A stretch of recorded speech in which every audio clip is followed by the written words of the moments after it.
All right, I hate to do this to you guys and gals, but Bernie Sanders and AOC were on CNN. They were on CNN and they were frustrated with mainstream media with their sensationalist headlines about AOC challenging Chucky Boy Schumer, or even talking about Trump's ceasefire in Gaza, which, folks, I'm going to hold my breath on that one. Again, I want the ceasefire to happen, but chances are there's going to be disappointment. Chances are. But are you saying that Senator Schumer should not be worried about a primary challenge from you? I mean, All right. no. Let me jump in on this one. This is what we're talking about. Oh my goodness, Bernie, why are you interrupting AOC? But are you saying that Senator Schumer should not be worried about a primary challenge from you? I mean, All right. no. Let me jump in on this one. This is what we're talking about. That's exactly what we're talking about. This is what we're You have a talking country about. that is falling apart. We had a housing crisis, a healthcare crisis, an education crisis, massive income and wealth inequality, a corrupt campaign finance system, and the media says, "Oh, you're going to run. What are you going to run for?" Nobody cares. So one more time. Whoa. Damn, Bernie, you say nobody cares? No one cares. An education crisis, massive income and wealth inequality, a corrupt campaign finance system, and the media says, "Oh, you're going to run. What are you going to run for?" Nobody cares. So one more time. Nobody cares. It's the House Speaker and President Trump and the Vice President saying it. All right. Pardon? Well, of course, they're saying it to deflect attention away from the real issue. Exactly. And here, let me tell you what the real issue is. Let's see if CNN talks about it. We're living in the richest country in the history of the world, right? All right, you tell me why we're the only nation not to guarantee health care to all people, the only nation not to guarantee paid family and medical leave, why we have a $7.25 an hour minimum wage, why we have 800,000 people sleeping out on the street, why we have a president who denies the reality of climate change, why we have oligarchs on top who have more and more power every day. Let's talk about that issue, not her own political future. She'll decide that. But there have been talks about AOC maybe running for Chucky Boy Schumer's spot. There has been talk, and a lot of people are pushing it. And I know I saw Warehouse 5 mentioned on Kick. Shout out to my Kick audience. That, of course, that the Pod Save America bros are pushing for AOC. Everybody, stop with this. We even talked about this, about AOC potentially running in 2028. We haven't learned a single thing. It doesn't matter who's going to be running for office or challenging anybody, so long as the establishment controls the narrative and the power, and enough people are suckers enough to go into this trap. And I fear, actually, you know what? I deeply fear that people are going to fall into the trap of electoral politics. Who are you going to vote for? Democrat or Republican? Team red, team blue? It seems like all the lessons, the trials and tribulations, the pitfalls, the despair, the sadness, the heartbreaks from 2016 onwards, people forgot, got emotionally entrapped, got stuck in a cycle of abuse, and here we are again. Here we are again. Again and again and again and again. AOC is the new Bernie, apparently. Now they're saying that she's not going to run. We'll see. Press X to doubt. A little bit more to this. Again, shout out to Case Study QB, because here's the thing about the Gaza ceasefire. And no, Mastermind, this is not AI. It's all real, and the nightmare is ongoing and continuous. Do you give him credit, though, for getting to this point where it did get those 20 hostages back home with their families? In this particular development, yes, but we also know that President Trump was an obstacle to peace previously as well. To be honest with you, I get a little bit annoyed when everyone's talking about credit. Let's take a hard look at what's going on there. Why do you get annoyed by that? I'll tell you why. Right. Gaza has a population of 2.2 million people. In the last 2 years, 160,000 people have been wounded, mostly women, children, and the elderly. 65,000 people have been killed, women, children, and the elderly predominantly. That is 10% of the population of Gaza. In America, you know what that would mean? You know what's really sad here? Because here's the thing. I want the ceasefire to work, and here's my demands from AOC and Bernie. Because, driving me Macy, you did bring a good point. Like, what would be my demands? Well, I don't know. I mean, if I rewind back the clocks, my demands were fight for Medicare for all, student debt forgiveness, get us out of these foreign wars, get money out of politics, end the corruption, stand up against the Democrat Party leadership. I mean, maybe they might do it, but I'm pressing X to doubt because the Fight the Oligarchy tour is nothing more to me, in my opinion, than a hopium-copium attempt to get people to what? What exactly? Oh, that's right. Once again, vote for, Democrat Party. I mean, Republicans do it too. But remember, when asked about the crisis in Gaza, Bernie, especially when Biden was in office, tiptoed around that answer, and so did AOC. Isn't it great now that there's a switch in president? You see people automatically change their tune just a tiny bit. Have been wounded, mostly women, children, and the elderly. 65,000 people have been killed, women, children, and the elderly predominantly. That is 10% of the population of Gaza. In America, you know what that would mean? 33 million people dead or wounded. A disaster, a genocide, if you like. The entire infrastructure of Gaza, hospitals, schools, water systems, wastewater plants have been destroyed.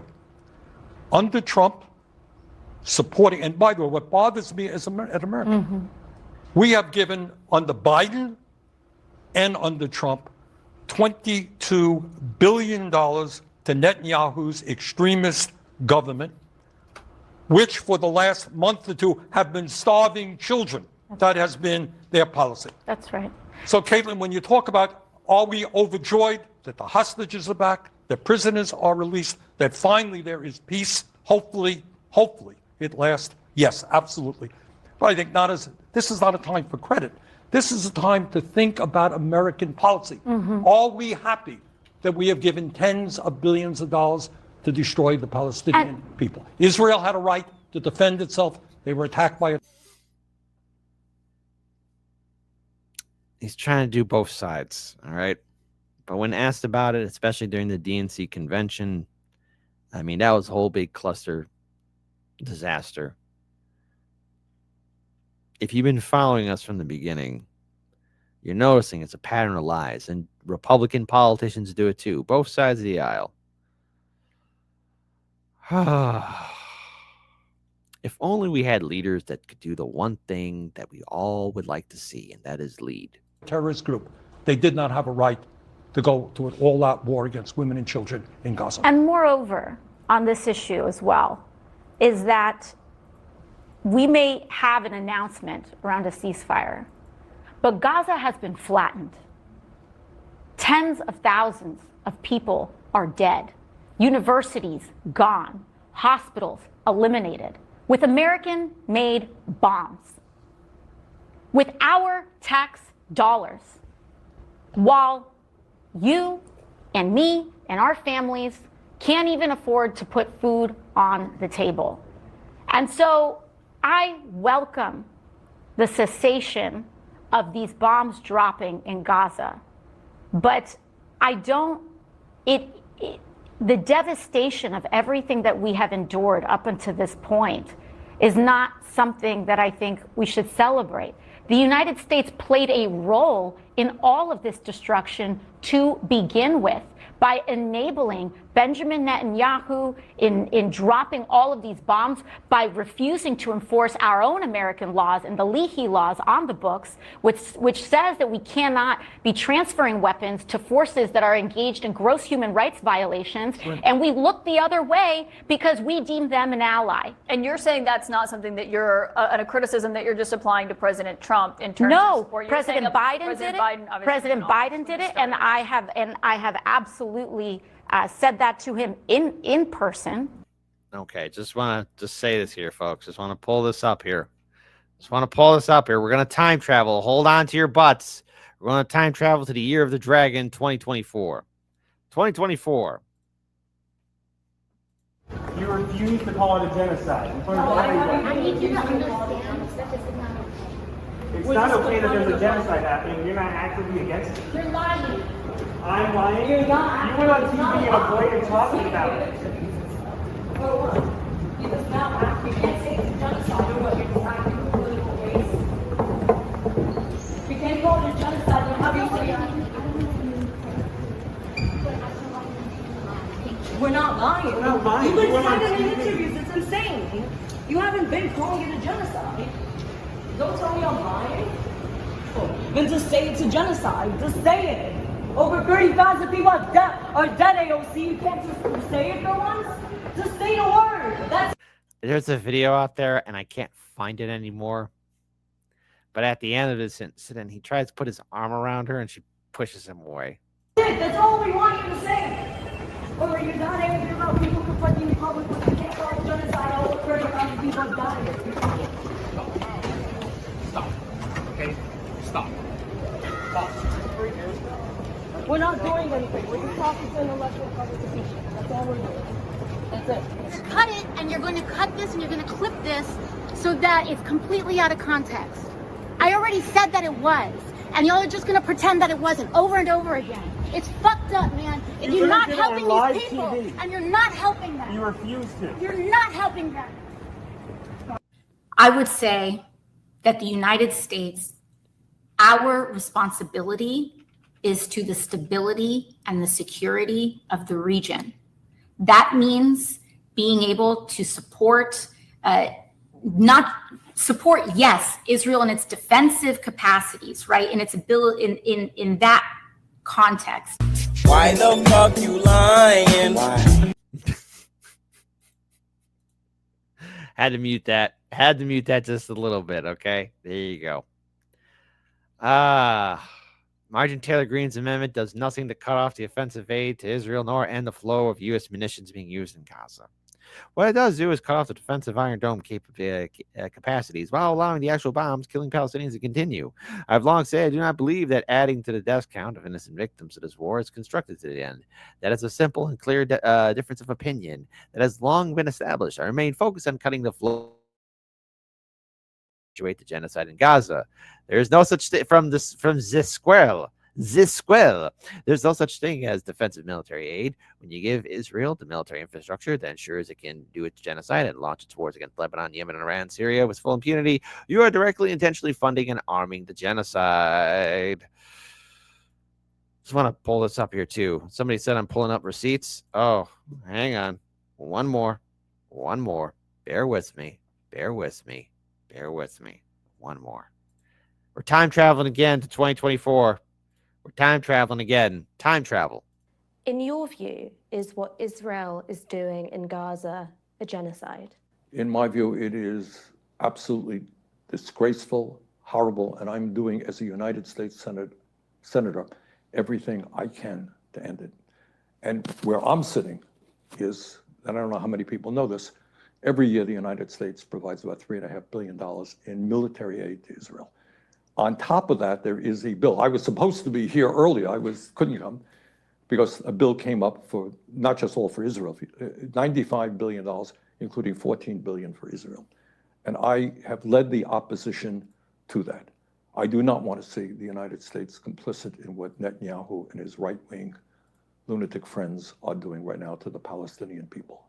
So my job right now is to support what the United Nations is trying to do, have a humanitarian ceasefire, see if we can get the humanitarian aid immediately in there, and work out, as complex and difficult as it is, some type of long-term solution to what's going on there.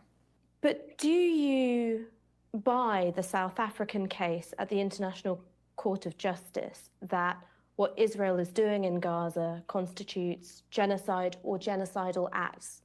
I think, look, we can argue about definitions. It is horrible. Right now, 29,000 people have been killed, and some 70,000 have been injured. Some 65% of the housing units have been destroyed or damaged.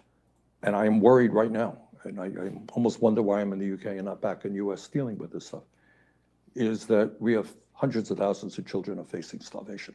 That's what I have to work on right now. But if one agrees that it is a genocide, it means that other states have a legal right and duty genocidal acts being carried out. But see, we can talk about that, but what does that mean in real terms? Right now, what I am trying to do is what I think is probably maybe, and I can do it because I'm a senator. La la la, cha cha cha says, can't say it. Can't say it. Mind you, in this video, he's asked 3 times, not once, not twice, but thrice. Tic-tac-toe, 3 in a row. A Bonnie got shot by a G.I. Joe. A Bonnie went to the doctor, and the doctor said, whoops, Bernie can't say a single word. This was in 2024.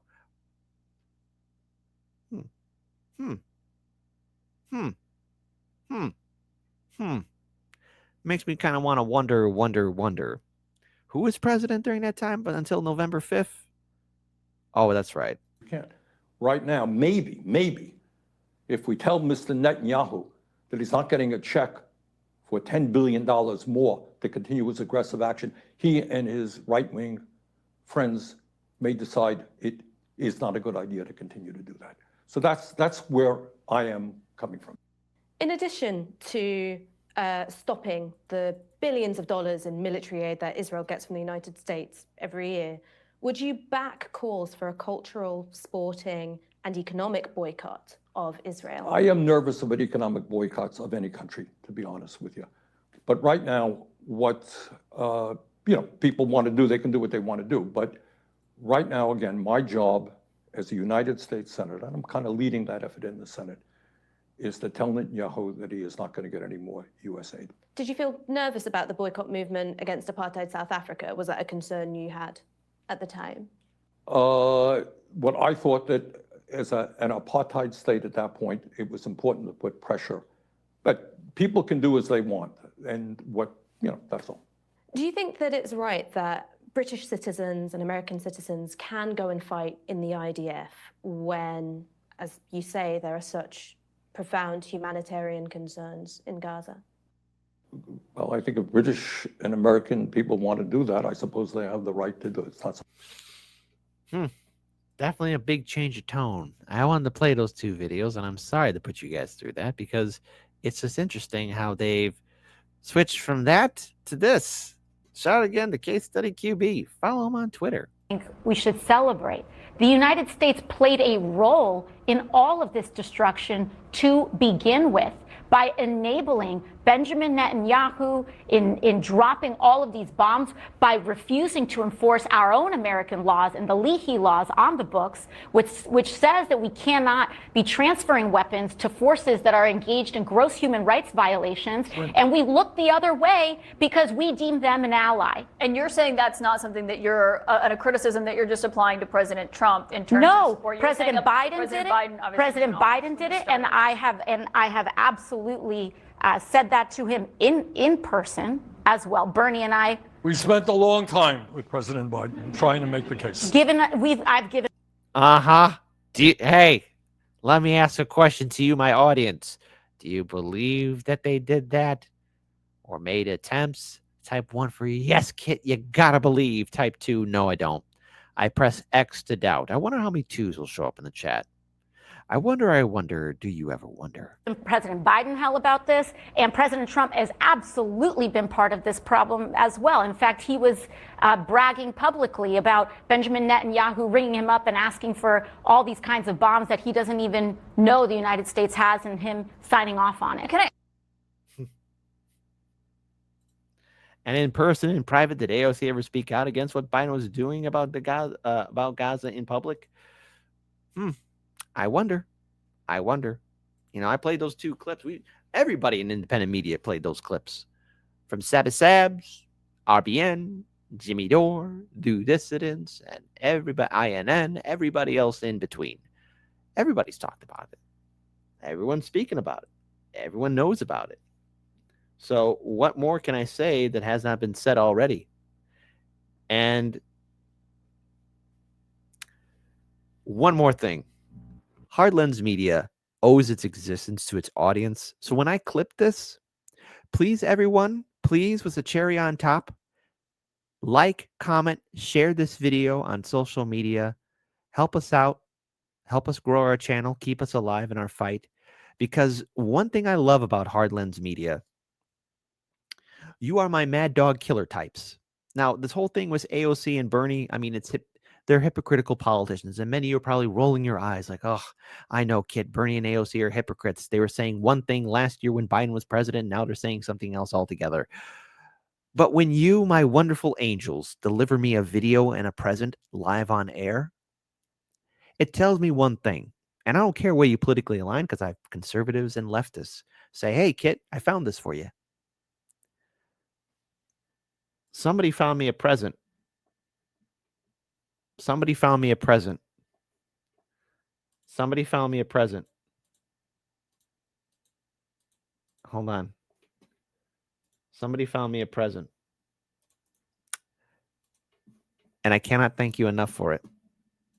So remember how I mentioned after that whole confrontation that AOC and her boyfriend were walking away? And yeah, well, hold on. I will leave this person anonymous. They will be anonymous. You shall remain anonymous. Unless you want me to. Because I keep my sources silent. Always. But let's enjoy this as a family should. As a family should. Together. Together. Here we go. Want a piece, and neither do people like you. Yeah. One more time. People in Gaza don't get a moment of peace, and neither do people like you. Yeah. One more time. People in Gaza don't get a moment of peace, and neither do people like you. Yeah. One more time.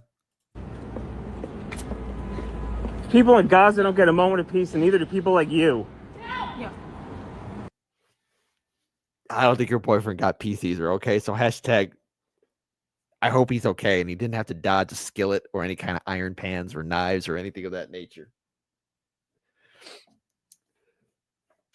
And no bad cookies. You need to get up and go see the White House counselor. One more time. One more time. People in Gaza don't get a moment of peace, and neither do people like you. Yeah.